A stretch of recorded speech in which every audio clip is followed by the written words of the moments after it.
दोस्तों, मैं हूं आपके साथ प्राची कुमारी। देश दुनिया की तमाम खबरें जानने के लिए मेरे साथ बने रहिए आरपी समाचार पर, जहां दिखेंगी खबर सच। नमस्कार, आप देख रहे हैं आरपीएस समाचार।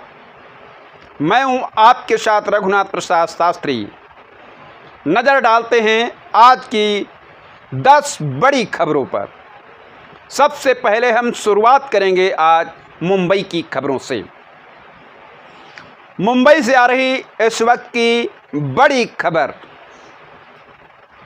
नवनीत राणा ने ठाकरे पर हमला किया। महाराष्ट्र के सीएम को उनके खिलाफ चुनाव लड़ने की चुनौती दी।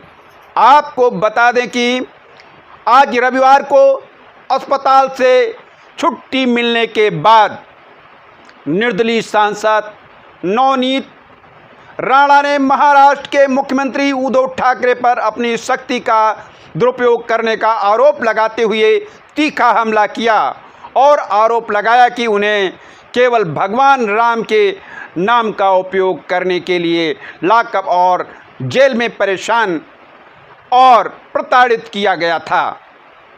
राणा ने ठाकरे को चुनौती दी कि वह राज्य के किसी भी जिले से चुनाव लड़कर और उनके खिलाफ जीतकर खुद को साबित करें। उन्होंने कहा, अगर आप में हिम्मत है तो राज्य के किसी भी जिले से चुनाव लड़िए और आपके खिलाफ चुनाव लड़ूंगा। फिर ऐसे दिखे कि राज्य के लोग किसे चुनते हैं। राणा ने कहा, अमरावती के सांसद स्पोलिलोसिस के इलाज के लिए लीलावती अस्पताल में भर्ती कराया गया था और रविवार को उन्हें रिहा कर दिया गया। अगर हनुमान चालीसा का पाठ करना अपराध है तो मैं सिर्फ 14 दिनों के लिए नहीं बल्कि 14 सालों के लिए जेल में रहने को तैयार हूँ। अगर उन्हें लगता है कि वे एक महिला को 14 दिन जेल में बंद करके उसकी आवाज़ दबा सकते हैं तो ऐसा बिल्कुल नहीं होगा। हमारी लड़ाई भगवान के नाम पर है और यह जारी रहेगी। राणा और उनके पति विधायक रवि को 23 अप्रैल को मुख्यमंत्री के निजी आवास मातोश्री के सामने हनुमान चालीसा का जाप करने की घोषणा के बाद राजद्रोह के आरोप में गिरफ्तार किया गया था। एक विशेष अदालत ने कहा कि जब उन्होंने ठाकरे के खिलाफ अपने दोषपूर्ण बयानों में भाषण और अभिव्यक्ति की स्वतंत्रता की सीमाओं को पार कर लिया तो उन्हें जमानत दे दी गई। यह भारतीय धारा 124 ए के तहत देशद्रोह के आरोप लगाने के लिए पर्याप्त आधार नहीं था। दंड संहिता। उन्होंने कहा, आपको मुख्यमंत्री का पद आपके पूर्वजों के नाम की वजह से मिला है। मैं आपको चुनावी प्रक्रिया में प्रवेश करने और चुनाव लड़ने और चुनाव जीतने की चुनौती देता हूं। भगवान राम का नाम लेने के लिए अपनी शक्ति का दुरुपयोग करने और मुझ पर अत्याचार करने के लिए राज्य के लोग उन्हें जवाब देंगे। Bureau report, Mumbai. दिल्ली के सुभाष नगर इलाके शनिवार रात मंडी यूनियन के चेयरमैन और उनके भाई पर खुलेआम ताबड़तोड़ फायरिंग की गई। इस घटना के बाद से इलाके के लोगों में दहशत फैल गई है। वारदात हरिनगर थाना क्षेत्र में हुई है। पुलिस के मुताबिक दोनों कार पर सवार होकर अपने घर दिल्ली के तिहार गांव की तरफ जा रहे थे। फायरिंग की इस घटना का वीडियो भी सामने आया है। इसमें दिखाई दे रहा है कि सफेद रंग की कार से जा रहे अजय चौधरी की गाड़ी ट्रैफिक में फंस जाती है। तभी स्कूटी सवार 3 युवक आते हैं और कार पर ताबड़तोड़ गोलियां बरसाना शुरू कर देते हैं। ड्राइवर सीट पर बैठा शख्स हाथों से पीछे बैठे शख्स को लगातार नीचे झुकने के लिए कहता है और गाड़ी को रेस देकर आगे बढ़ा देता है। कार फिर रिवर्स आती है और पीछे की तरफ चली जाती है। 15 से 20 राउंड फायरिंग हुई। पुलिस के मुताबिक घटना के कुछ देर बाद ही काफी संख्या में पुलिसकर्मी घटनास्थल पर पहुंच गए थे। क्राइम टीम ने घटनास्थल का मुआयना कर गोलियों के कुछ खोखे भी बरामद किए हैं। आरोपियों की पहचान के लिए पुलिस और सीसीटीवी फुटेज खंगाल रही है। मासूम बेटे को देखकर भी नहीं पसीजा माँ का दिल। कोर्ट में बोली, इनसे कोई वास्ता नहीं, कभी मिलना नहीं चाहती। हिला के पति ने हाईकोर्ट में बंधी प्रत्यक्षीकरण याचिका दायर करके कहा था कि उसकी पत्नी को किसी ने बंधी बना रखा है। पत्नी जब कोर्ट में पहुंची तो कोर्ट ने पूछा, अपने बच्चों को साथ रखोगी? तो युवती ने कहा वह बच्चों को कोई नहीं चाहती है, उन्हें अपने साथ नहीं रखेगी। इस पर कोर्ट ने कहा कि उसे बच्चों से मिलने नहीं दिया जाएगा, तो महिला ने जवाब दिया कि मंजूर है। इसके बाद कोर्ट ने बंधी प्रत्यक्षीकरण याचिका को शोषणीय न पाते हुए उसे खारिज कर दिया। खबर विस्तार से मौजूद माँ ने अपने 2 मासूम बच्चों से रिश्ता तोड़ दिया और कोर्ट से कहा उसका बच्चों से कोई वास्ता नहीं है। माँ ने कहा कि उसको बच्चों से नहीं मिलना भी मंजूर। फतेहपुर एक युवक की ओर से पत्नी के लिए दाखिल बंधी प्रत्यक्षीकरण याचिका पर सुनवाई के दौरान पत्नी ने यह बयान दिया। कोर्ट ने पति से कहा कि उसे बच्चों से मिलने नहीं दिया जाएगा। इस पर दोनों बच्चों की मां ने कहा कि उसे यह भी मंजूर है। उसने यह भी कहा कि उसे किसी ने बंदी नहीं बनाया, वह दिल्ली में रहकर प्राइवेट जॉब कर रही है। पत्नी के ऐसे जवाब से कोर्ट ने पति की बंधी प्रत्यक्षीकरण याचिका को खारिज कर दिया। कोर्ट ने याचिका को शोषणीय नहीं माना। यह आदेश न्यायमूर्ति राहुल चतुर्वेदी के प्रमोद कुमार व 3 अन्य की याचिका को खारिज करते हुए दिया। मामले में पति प्रमोद कुमार ने अपनी पत्नी क्रांति देवी को बालकेश के बेटे अंकुर के हाथों बंदी बताते हुए इलाहाबाद हाईकोर्ट में बंधी प्रत्यक्षीकरण याचिका दाखिल की थी। पति का कहना था कि उसकी पत्नी क्रांति को अंकुर ने दिल्ली में बंदी बनाकर रखा है, उसे छोड़ नहीं रहा, वह कैद है।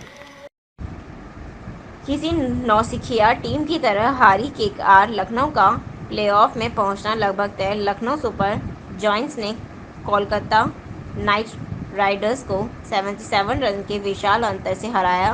केएल राहुल की कप्तानी वाली लखनऊ के केकेआर को हराया। पुणे ताबड़तोड़ बल्लेबाजी के बाद कातिलाना गेंदबाजी के दम पर लखनऊ सुपर जॉयंट्स ने कोलकाता नाइट राइडर्स को एक तरफा मुकाबले में 77 रन से रौंदा। इस विशाल जीत के साथ ही लखनऊ पॉइंट्स टेबल में टॉप पर पहुंच गई और उसका प्लेऑफ किया क्वालिफाई करना लगभग तय है। 11 मैच के 8 जीत के साथ केएल एंड कंपनी के 16 अंक हो चुके हैं। दूसरी ओर कोलकाता की यह 11 मैच में 7वीं हार है। इससे पहले टॉस गंवाकर पहले बल्लेबाजी करते हुए लखनऊ सुपर जॉयंट्स ने विकेट कीपर बल्लेबाज क्विन डिकॉक 50 रन के अर्धशतक और दीपक हुड्डा 41 रन के साथ दूसरे विकेट के लिए 71 रन की साझेदारी के बाद 7 विकेट पर 176 रन बनाए थे। इस स्कोर में 19वें ओवर में बने 30 रन ने केकेआर को मैच से बाहर करने में अहम भूमिका निभाई। केकेआर के लिए आंद्रे रसेल ने 3 ओवर में 22 रन देकर 2 विकेट झटके। सुनील नारायण और टीम साउदी ने 1 विकेट हासिल किया। शिवम मावी ने 1 ओवर में लुटाया 5 छक्के। 19वें ओवर की पहली 3 गेंदों पर स्टोनिक्स ने शिवम मावी पर लगाकर 3 छक्के जड़े, लेकिन चौथी गेंद पर अय्यर को कैच देकर आउट हो गए। जेसन होल्डर 13 रन ने आते ही 2 छक्का जड़ दिए, जिससे इस ओवर में 1 विकेट गिरा और 5 छक्के से 30 रन बने। शिवम मावी ने 4 ओवर में 50 रन देकर 1 विकेट झटका, जिसके लखनऊ सुपर जॉयंट्स 177 रन बना सकी। 6 ओवर के बाद लखनऊ का स्कोर 1 विकेट पर 66 रन था। हर्षित राणा ने पहले ओवर में 17 रन लुटाए थे। वृद्ध दंपति ने सफीपुर तहसील परिसर में आत्मदाह करने की कोशिश की। नगर के मोहल्ला सरोजनी नगर में आधा दर्जन दबंगों ने बीते शुक्रवार को वृद्ध दंपति की लात घूंसों से पिटाई कर दी थी। तहसील में से जमानत कराने के बाद दबंगों ने वृद्ध दंपति को जमकर गालियां दी। गालियों से आहत दंपति ने आज सफीपुर तहसील परिसर में आत्मदाह करने की कोशिश की। मोहल्ला सरोजनी नगर निवासी वियोध वृद्ध मिश्रा तथा उसके पति इरशाद के अनुसार बीते शुक्रवार को मोहल्ला के ही करीब आधा दर्जन दबंगों ने उसे लात घूंसों से पीटा था, जिसकी शिकायत उसने कुताबली पुलिस से की थी। पुलिस ने शांति भंग की आशंका में दबंगों का चालान कर दिया था, लेकिन तहसील से जमानत कराने के बाद दबंग उसके घर पर पुनः आ धमके। दबंगों ने उसे और उसके परिवार को जान से मार डालने की धमकी दी। इसी से आहत होकर आज वृद्ध दंपति पुलिस अधीक्षक से जान व माल की सुरक्षा की गुहार लगाने एसपी कार्यालय उन्नाव जा पहुंचा, जहां पता चला कि पुलिस अधीक्षक तहसील सफीपुर में आयोजित संपूर्ण समाधान दिवस में शामिल होने गए हैं। इसी सूचना पर वृद्ध दंपति सफीपुर तहसील परिसर जा पहुंचा और आत्महत्या की कोशिश करने लगा। यह देखकर परिसर में मौजूद पुलिसकर्मियों ने वृद्ध दंपति को पकड़ लिया और उन्हें कोतवाली बांगरमऊ भेज दिया। कोतवाली पुलिस ने दबंगों के विरुद्ध घटना की रिपोर्ट दर्ज कर वृद्ध दंपति को सरकारी अस्पताल में भर्ती कराया। ये क्या लेके आए थे? बोतल में क्या था? वो जाने बूढ़ा हम क्या हम आप कौन है आपकी वो हमारी बीवी। तो आपको नहीं पता वो क्या लेके आई थी बोतल? पीछे से नगर के हरदोई उन्नाव रोड से मिश्रा मार्केट में पड़ा बटुआ एक युवक ने उठा लिया। बटुए में 50,000 रुपए देख युवक बटुआ मालिक की तलाश में जुट गया। कुछ देर बाद ईमानदार युवक ने वृद्ध को खोजकर उसे बटुआ सौंप दिया। रुपयों से भरा बटुआ पाकर वृद्ध का चेहरा खिल उठा। ग्रामीण क्षेत्र निवासी एक वृद्ध ने गत दिवस यूको बैंक की स्थानीय शाखा में अपने बचत खाते में 50,000 रुपये निकालकर बटुए में रख लिए। बटुआ जेब में डालकर वह बैंक से निकला, तभी उसकी जेब से बटुआ गिर गया, लेकिन वृद्ध को इसकी जानकारी नहीं हुई और वह काफ़ी दूर निकल गया। मिश्रा मार्केट में ही खड़े संडीला रोड काशीराम वाली गली निवासी सनी गुप्ता ने बटुआ उठा लिया और वृद्ध का पीछा कर उसे सौंप दिया। सनी गुप्ता की ईमानदारी से प्रभावित भाजपा नेता नीरज गुप्ता ने उसका माल्यार्पण कर उसे डायरी भेंट करके सम्मानित किया गया। पुलिस कमिश्नर ने बुलाया तो पीआरओ ने रोक दिया, फिर यूं चढ़ा सपा विधायकों का पारा। उत्तर प्रदेश में सरकार भले ही भारतीय जनता पार्टी की बनी है, लेकिन समाजवादी पार्टी के विधायकों के तेवर आज भी कड़े दिख रहे हैं। शासन के निर्देश हैं कि प्रत्येक माह पुलिस कमिश्नर शहर के सभी जनप्रतिनिधियों से मिलकर शहर की समस्याओं के बारे में विस्तृत जानकारी लेंगे। इसी के चलते सपा विधायक निर्धारित समय से वहां पहुंच गए। इस पर जब उन्हें पीआरओ ने रोका तो वह भड़क गए। उन्होंने जनप्रतिनिधि होने की गरिमा का पाठ पढ़ा दिया और पुलिस कमिश्नर से भी इसकी शिकायत कर दी। कानपुर देहात उत्तर प्रदेश में सरकार भले ही भारतीय जनता पार्टी की बनी है, लेकिन समाजवादी पार्टी के विधायकों के तेवर आज भी कड़े दिख रहे हैं। शासन के निर्देश है कि प्रत्येक माह पुलिस कमिश्नर शहर के सभी जनप्रतिनिधियों से मिलकर शहर की समस्याओं के बारे में विस्तृत जानकारी लेंगे। इसी के चलते सपा विधायक निर्धारित समय से वहां पहुंच गए। इस पर जब उन्हें पीआरओ ने रोका तो वह भड़क गए। उन्होंने जनप्रतिनिधि होने की गरिमा का पाठ पढ़ा दिया और पुलिस कमिश्नर से भी इसकी शिकायत की थी। बताया गया है कि समाजवादी पार्टी के 3 जनप्रतिनिधियों को पत्र भेजकर कमिश्नरेट पुलिस द्वारा पुलिस कमिश्नर से मुलाकात का समय तय हुआ था। मिलने का समय 4:30 बजे का था, लेकिन पूर्व से ही बीजेपी से जिला पंचायत अध्यक्ष स्वप्निल वरुण कमिश्नर के कमरे में बैठी थी, तो पुलिस कमिश्नर के पीआरओ आशीष ने समय से पहले पहुंचे समाजवादी पार्टी के सीसामऊ विधानसभा से विधायक इरफान सोलंकी और आर्य नगर विधानसभा से विधायक अमिताभ वाजपेयी को कमिश्नर के कमरे में जाने से रोक दिया। अंदर घुसते ही विधायकों का गुस्सा और बढ़ गया। समाजवादी पार्टी से विधायक इरफान सोलंकी ने कुछ शायराना अंदाज में अपनी नाराजगी पुलिस कमिश्नर से जाहिर की। अंदर आने से रोकने पर सपा विधायक ने कहा कि यह जनप्रतिनिधि के साथ अच्छा बर्ताव नहीं है। पहले हमें पत्र देकर बुलाया गया और फिर जब हम आ गए तो हमें बाहर रोक दिया गया। शादी का झांसा देकर कोचिंग संचालक ने किया यौन शोषण। पुलिस ने गंभीर धाराओं में दर्ज की। कानपुर के बर्रा में प्रतियोगी परीक्षाओं की तैयारी कर रही छात्र को शादी का झांसा देकर कोचिंग चालक ने दुष्कर्म किया। बाद में कहीं और शादी रचा ली। छात्रा ने कोचिंग संचालक, उसके भाई और परिजन के खिलाफ बर्रा थाने में रिपोर्ट दर्ज कराई है। बर्रा हरदेव नगर की छात्रा ने पुलिस ने को बताया कि उसने बर्रा 2 स्थित युवा अकेडमी में 5 साल पहले प्रवेश लिया था। तभी श्यामनगर निवासी कोचिंग संचालक अविनाश पांडे उर्फ अटल प्रकाश पांडे ने उसे प्रेम जाल में फंसाकर कोचिंग में की कई बार दुष्कर्म किया। आरोप है कि छात्रा के बैंक खाते में अपने भाई राहुल का मोबाइल नंबर अपडेट कराकर खाते से कई बार में रुपए पार किए। छात्रा की सोने की चेन व नकदी भी हड़प ली। बीते जून 2021 में छात्रा ने अविनाश के घर पर शादी की बात की तो उसके साथ मारपीट कर दी गई। मामला थाने में पहुंचने पर शादी का आश्वासन देकर अविनाश ने दूसरी जगह शादी कर ली। इसके बाद पुलिस ने कोई कार्रवाई नहीं की। छात्रा ने गुरुवार को पुलिस कमिश्नर विजय सिंह मीरा को आप बीती सुनाई, जिसके बाद बर्रा थाना पुलिस ने आरोपियों के खिलाफ गंभीर धाराओं में रिपोर्ट दर्ज की। हैरी पोर्ट कोचिंग में प्रतियोगिता परीक्षाओं की तैयारी करने आई छात्रा से कोचिंग संचालक ने 5 साल तक दुष्कर्म किया। विरोध पर शादी का झांसा देकर शांत कर दिया। इस बीच आरोपी ने कहीं और शादी रचाने पर पीड़िता ने बर्रा थाने में रिपोर्ट दर्ज कराई है। फतेहपुर चौरासी क्षेत्र के गांव भगवत खेड़ा मजरा खैरी चंदेला में शुक्रवार को घर के बाहर खेल रहे 2 वर्षीय बच्चे अनुराग पुत्र सुनील को एक तेज रफ्तार पिकअप ने टक्कर मार दी थी, जिससे बच्चे की मौके पर ही दर्दनाक मौत हो गई थी, जिससे परिजनों में आक्रोश व्याप्त था। जब आज सफीपुर तहसील सभागार में जिला अधिकारी रविंद्र कुमार तथा पुलिस अधीक्षक की मौजूदगी में संपूर्ण समाधान दिवस चल रहा था, तभी बच्चे का शव लेकर तहसील पहुंचे। परिजनों ने पुलिस की कार्यशैली पर सवाल खड़े कर दिए।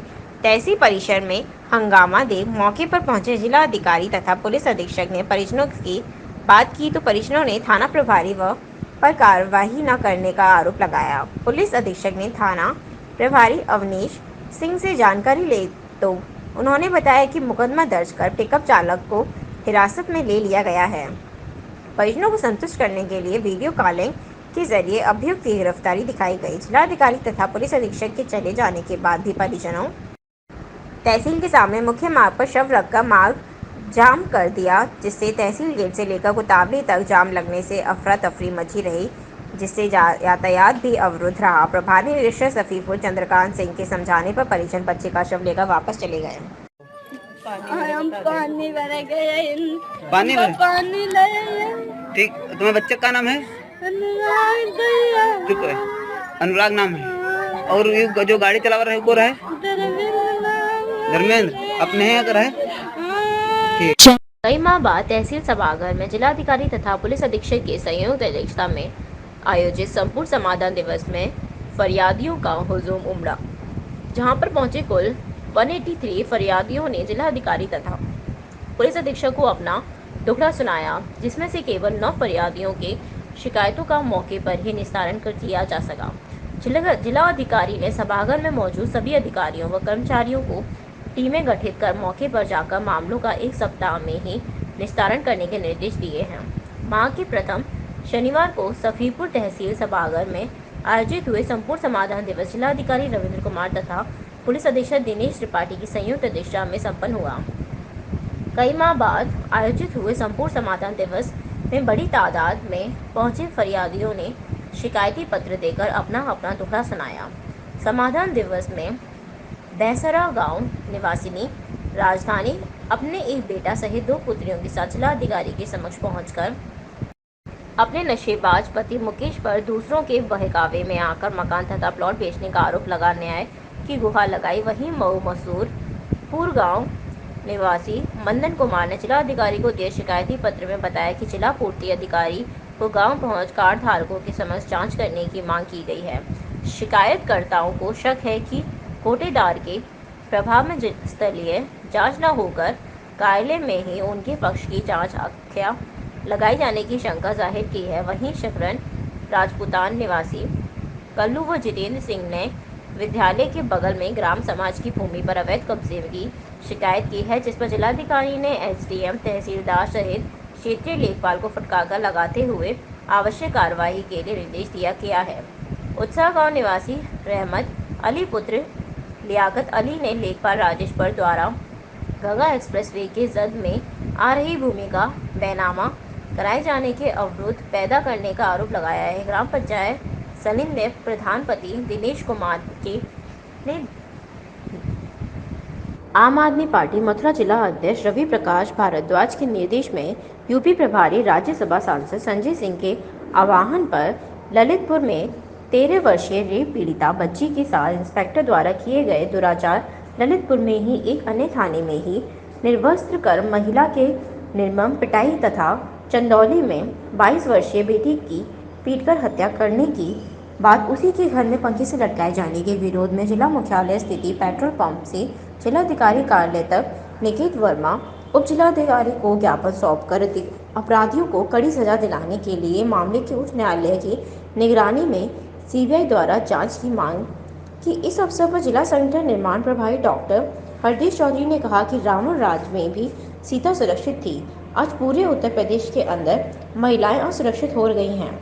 इस अवसर पर आम आदमी पार्टी जिला अध्यक्ष रवि प्रकाश भारद्वाज सहित समस्त कार्यकर्ताओं में विमलेश यादव, राम प्रकाश त्रिवेदिया, आदेश शर्मा कार्यकर्ता मौजूद रहे।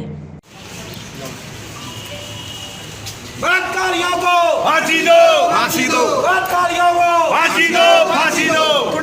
गुंडागिर्दी नहीं चलेगी, पुलिस की गुंडागिर्दी बलात्कारियों को फांसी दो, फांसी दो, फांसी दो। साइड से जगह दो, जगह दो भैया, जगह दो, जगह दो भैया, जगह दो